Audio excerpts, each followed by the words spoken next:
Kia ora, I'm Chelsea Daniels, and this is The Front Page, a daily podcast presented by the New Zealand Herald. Iran has cut off one of the world's most strategically important choke points. About a fifth of the world's total oil consumption passes through the Strait of Hormuz. Iran's Revolutionary Guard's commander-in-chief has warned that if anyone tries to pass, they will set those ships ablaze. The narrow sea passage sits between Oman and Iran. Experts have said a prolonged conflict in the Middle East could lead to a sustained rise in oil prices, fueling inflation and global economic effects. Today on The Front Page, geopolitical analyst Dr Geoffrey Miller is with us to take us through why the blocking of just over 3 kilometres of water can have global ramifications. Geoffrey, so tell me, what is the importance of the Strait of Hormuz?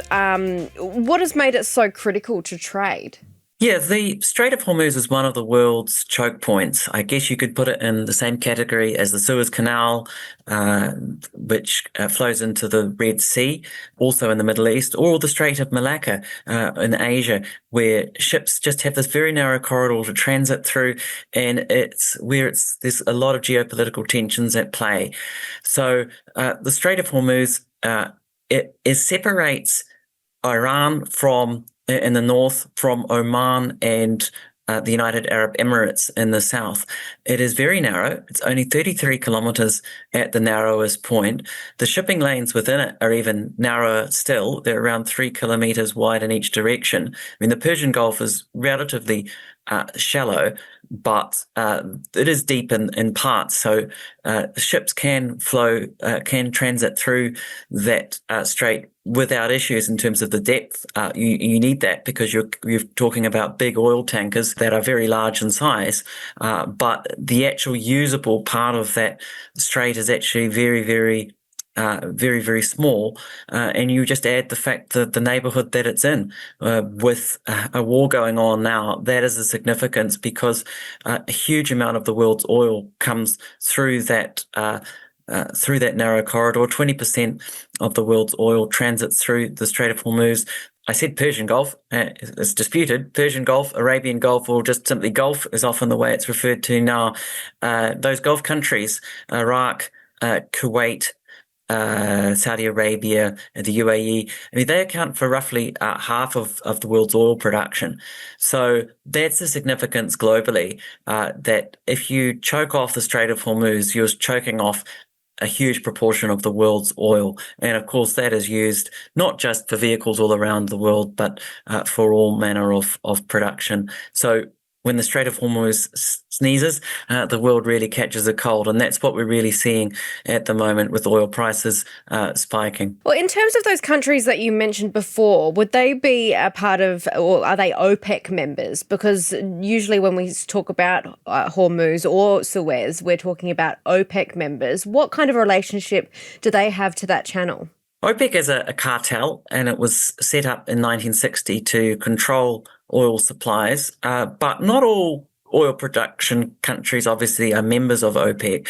In the Gulf, several of them are, notably Iraq. Iraq was where OPEC was founded back in 1960. So is Kuwait, Saudi Arabia, the UAE. Qatar is no longer an OPEC member, though, and left back in 2019. So OPEC is significant. Perhaps it's not as influential as it once was, and that is because, in part, of non-OPEC members, in particular the United States, pumping a lot more oil. The United States has had its shale revolution, where you can pump a lot more oil using new technologies since the early 2000s. That means a lot of oil has come on stream in the United States to the point that the US is now a net oil exporter. But still, these countries are hugely significant. OPEC still has a significant sway over production. Around 40% of of oil production comes from the 12 OPEC members. Not all of OPEC members are in the Middle East. Some are in Africa. Venezuela is also an OPEC member. So 40% of oil production and around 80% of the world's proven oil reserves found in OPEC countries. So it still has a lot of importance. There is also OPEC Plus that was founded around a decade ago. That's a wider grouping of countries, notably including Russia, and those countries coordinate oil supplies. But at the moment, the way OPEC works, and in particular Saudi Arabia, which is the world's biggest oil exporter and has an outsized impact on the world's oil supplies, they've been trying to pump more oil and not less, particularly Saudi Arabia. It wants market share. It wants the revenue, and it also wants to curry favor with Donald Trump. So Saudi Arabia has tried to increase supplies of oil into the market, which is also one reason why oil prices, they're certainly elevated now around the $80 US dollar a barrel mark, but they haven't perhaps gone up as much as some might have thought. They haven't gone up to the $100 a barrel mark yet. I would caution that with the word yet, and there's still a potential for oil prices to go higher. But just in general, oil prices have been held in check over the last few years, just due to a range of factors. The fact that the US pumps more oil these days is one of them. The fact that Saudi Arabia sees it's in its interest to pump more oil is another. And the fact that the world is shifting more to renewables. There's less demand perhaps for oil than there was 5 years ago, 10 years ago. If you think of all the electric vehicles now being used around the world, it's still small, but it does take some of the demand away for oil. But yet, oil is still crucial. We're a long way off from being oil independent. Well, it's not just oil that is transported through the strait, hey? And you mentioned Qatar before as well. They're among, the world's biggest supplier of liquefied natural gas, or LNG, right? Indeed, both Qatar and Iran are huge producers of natural gas, and a huge proportion of the world's natural gas comes out of the Gulf region as well. And many European countries became very eager to talk to Qatar in particular after the war in Ukraine began. If you recall, European countries were very dependent on Russian gas supplies for heating. Then after the war began, they cut off Russian supplies and sought to gain independence there from Russian fuel. And instead, they turned to the likes of Qatar for their energy and for the LNG supplies. And of course, New Zealand is looking to build a LNG facility. Some of that may end up coming from Qatar. In this part of the world, Australia is also quite a big producer of LNG as well. So, there are just a handful of countries that hold outsized influence on oil and gas. When it comes to oil, Saudi Arabia is obviously the biggest player, the biggest exporter, has the biggest proven oil reserves. When it comes to natural gas, you're looking at the likes of Qatar, you're looking at the likes of Iran, Australia. It's a small group of countries, a surprisingly small group of countries. Even if there are plenty of oil exporters around the world, the number that can really move markets is actually quite a small number, and that's because a range of factors, but just simply the amount of reserves is a big one, and the cost of producing oil. In Saudi Arabia, that's a lot lower. The cost of production is a lot lower. It's a lot easier to get the oil out of the ground than it is in many other parts of the world.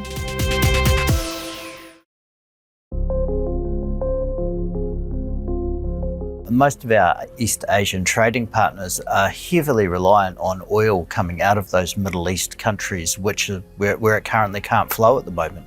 Now, for example, most of our refined petrol and diesel comes out of Singapore, and that all comes basically from the Middle East. We've got very low stocks of these sorts of things on hand, only sort of 2 to 3 weeks, depending on when the boat last turned up. So you can kind of see how it's not just going to be a question of the price, it's going to be about how much of it is actually available as well. When you look at what's happening at the moment, I know I've seen that India, for example, have gone ahead with some contingency plans because it gets almost half of its crude oil, I think, from the Strait of Hormuz. In terms of contingency plans, should everyone have seen this coming? Well, yes and no. I mean, it's always been this geopolitical choke point, really since the days of the world starting to consume oil in large quantities. But the reality is that there isn't really a substitute for oil in many production processes. You think of all the trucks on our roads, they need oil. You can substitute oil to some degree for small passenger vehicles with electric vehicles. But the reality is the world still needs oil and will need oil for many years to come. So there's little you can do except, in my view, trying to avoid conflict. And that comes back to the political situation here that we now have this enormous war in the Middle East involving really a dozen countries now, because all of the Gulf countries have been hit by Iran's retaliatory strikes. And that has led to, of course, many shipping companies, Maersk, CMA, CGM, all the big players have all told their tankers to avoid the area, and insurance premiums are going up massively. We had 3 oil tankers were hit within the first 24 hours of this war getting underway on Saturday. Even if Iran is not blockading the Strait of Hormuz, and I don't think they're really undertaking a formal blockade at the moment. They're certainly not mining the Strait, which is one option that's open to Iran to really create trouble. They can drop mines that will stop shipping passing through the region. It will blow them up, basically. They're not doing that at the moment, but just the fact that there's a war going on and there are missiles flying across the Strait of Hormuz attacking those Gulf states, Bahrain, Kuwait, Oman, Saudi Arabia, Kuwait and the United Arab Emirates, that's enough to make anyone think twice about sending your oil tankers through that region. Remember, these are just commercial ships. These are just merchant ships. They're not warships. They don't have air defense. They don't have anything. They're just commercial tankers taking oil to markets around the world. They've got no real defense. So you're going to avoid that corridor if you can. And that means, of course, the oil is not being brought to market. On top of that, you've got the fact that Iran has also reportedly attacked Saudi Aramco facility, Ras Tanura oil facility, oil refinery on the eastern coast of Saudi Arabia. That's where most of Saudi Arabia's oil production is. On the Gulf itself, or on the Gulf Coast. So that is, that refinery alone refines somewhere around 500,000 barrels of oil a day. It's just, I mean, some of the implications here are just massive. And, I just think we need to really get across all the implications of what's going on in this war, because it is going to get, in my view, a lot worse before it gets better. And it does have real implications. Even down here in New Zealand, we might be a long way from the Gulf, thousands and thousands of kilometres away, but yet New Zealand is very much affected by everything that's going on. Well, that's what I was going to say, right? So New Zealand imports most of its oil, obviously, and I understand that even if we don't import it directly from the Persian Gulf, we're still vulnerable to these price surges. What could be the knock-on effect? And I suppose, how quickly will this be felt in consumers' pockets? Yeah, I recently completed my PhD on New Zealand's relations with the Gulf states. And it was really interesting as part of that looking at the trade figures, because you suddenly see a real drop-off in 2022 from in terms of the number of, or the amount of imports from the Gulf. And you kind of think, well, what happened then? Suddenly, why have imports cratered? And the simple answer is that New Zealand closed the Marsden Point oil refinery in 2022, and it is now simply an importer of refined product. But so in the past, New Zealand did import the raw crude, and mostly came out of the Middle East. I mean, that's just where most of the production is that was coming to this part of the world, to the Asia Pacific. Now New Zealand instead imports its fuel. It's petrol and diesel refined form from the likes of Singapore, from Japan, from Indonesia. But these are not massive oil producing countries. Singapore is simply refining the crude that still comes from the Middle East, still comes from the Strait of Hormuz, comes from the Gulf, and 3/4 of the oil that comes out of the Gulf countries goes to Asia, ultimately to us. So while New Zealand is not importing this raw crude directly, it's importing the refined product that is coming in the end from the same place. So it's more of a technicality. It means our imports from the likes of Singapore have gone up, imports from the Gulf have gone down, but really it is just more of a technicality in a sense. The oil is coming from the same place. New Zealand is going to be subject to the same impacts as everyone else. Oil is a globally traded commodity. New Zealand pays the market price.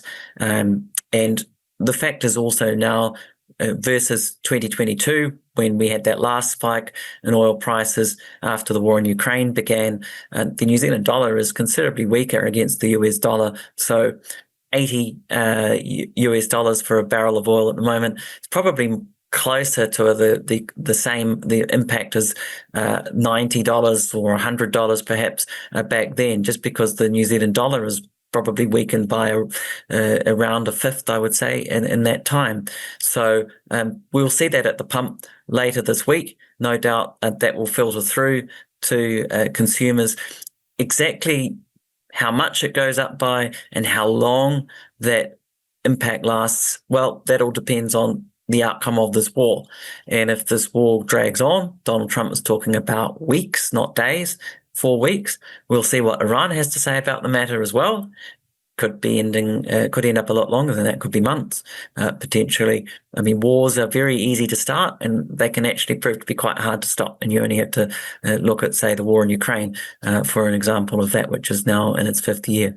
I was trying to think whether something like this has happened before, because we know this conversation. We've already had this conversation about there being these kind of trade chokeholds around the world and in these kind of areas, especially in the Middle East. And I suppose I came to the Suez Channel incident. That was 2021, March 2021, I think.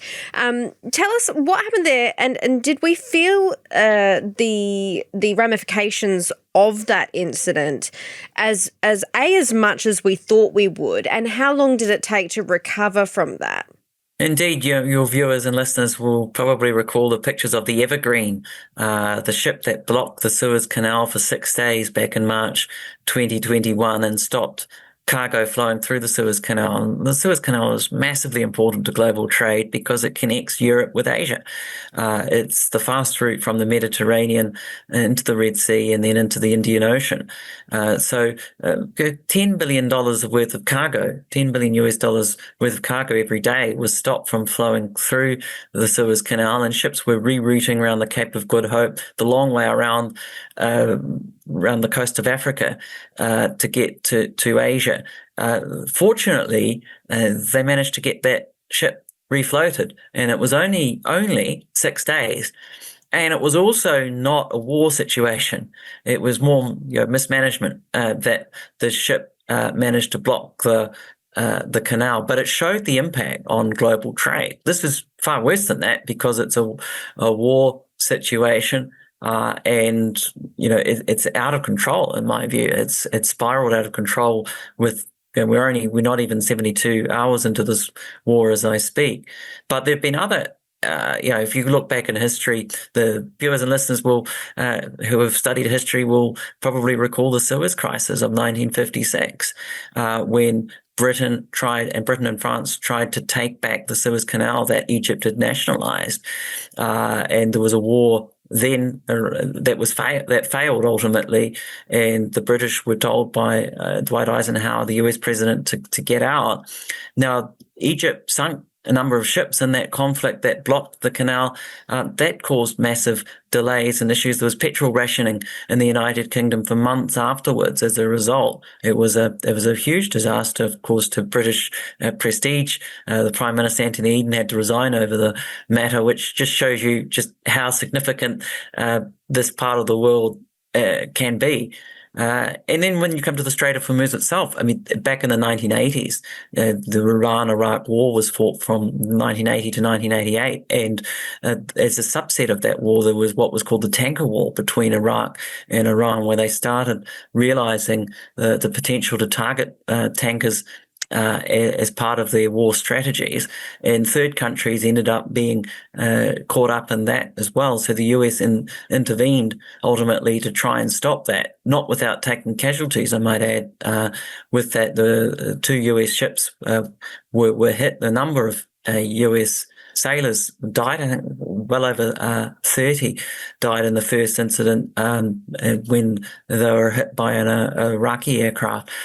So it's a sensitive part of the world. It has been pretty much for the entirety of the 20th century into the 21st century, ever since the world became addicted to oil.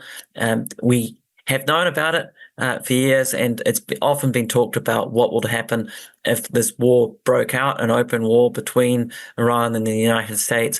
Would Iran block the Strait of Hormuz? I think what we're seeing now, it doesn't even take that formal blockade for it to have a massive impact, and that's simply because if you're a shipping company, you're not going to send your ships in an area where there are missiles and drones all flying around. And, this is the reality of the war.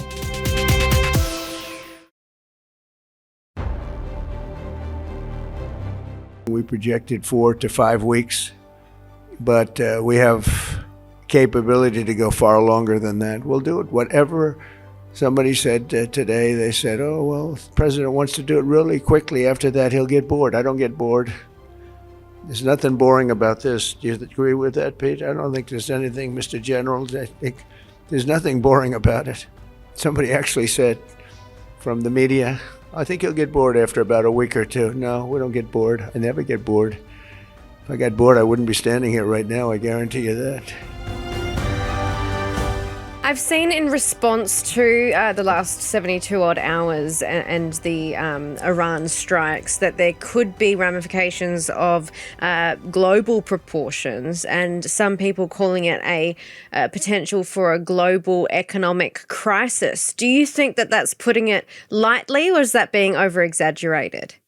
Look, everything depends on what happens in this war. If this war is short-lived, and that's what Israel and the United States think it will be. They think that they can destroy the stocks of ballistic missiles and the missile launchers and the drone stockpiles and all the military infrastructure. In their view, I mean, their strategy is based on the fact that they will gain full air superiority. They've already achieved that to some degree, and that they will destroy all of Iran's offensive capabilities. They will annihilate their navy. That was the word that Donald Trump used. Then they won't have the ability to block the Strait of Hormuz. And these attacks on the Gulf states will stop. Now, if that comes to pass, then maybe we go back to some sense of normality. But I just think that everything's on the table at this point because Iran is absolutely furious. The supreme leader, Ayatollah Ali Khamenei, has been killed. They've got nothing to lose almost at this point. The United States and Israel are hell-bent on regime change.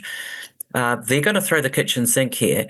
And Iran's power structure is quite diffuse. It's more of a horizontal power structure than a vertical one. And there are a lot of competing power centers. The Islamic Revolutionary Guard Corps, the IRGC, is just one of them in Iran.